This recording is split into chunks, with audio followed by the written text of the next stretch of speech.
daawadeel haddana waxaan inii soo gudbinaynaa qayb cusub oo aan ugu magac darnay maxay ku fakarayeen markay sameynayeen waxaan inoo faahfaahin doona Cabdisalaan marmarka qaarkood daawadayaal marka aad aragtaan video ama masawir waxa istiraada dadka sameeyay maxay ka wadeen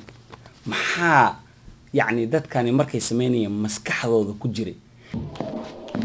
Jeg har haft den bedste aften. Hvad med dig? Ja, selvfølgelig er der danset med nogen. haddaba waxaa internetka maalmahan si weyn looga hadlayay PSA ama Public Service Announcement oo ah wax loogu talagalay in lagu wacyigeliyo dadweynaha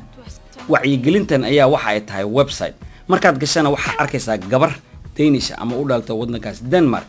waxaana shaashada soo galiya gacan weyn oo aad haddaad doontid mouse-kaaga aad ku wareejin karto oo aad ku isticmaali karto adiga oo dharbaaxaya gabartan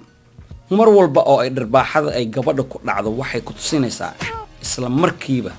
tugta gaartay heerka ay la egtahay waxa wajigeeda ka muuqda dhiig iyo dharbaaxadaasi heerka ay u geystay marka wacyigelintan oo lagu waday in dadka loo sheego dilka haweenku inuusan fiicneyn laakiin waxa ay muuqataa in loo xayeysiinayo ama lagu dhiirigelinayo dadka inaad dharbaaxada la dhacdo wixii ka hor yimaada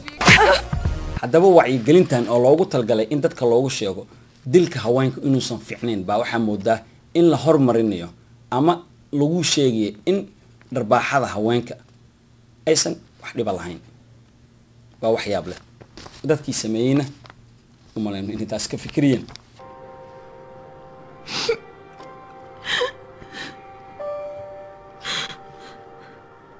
I Danmark lever 2 piger i hver klasse fra 9. til 3. G i et vold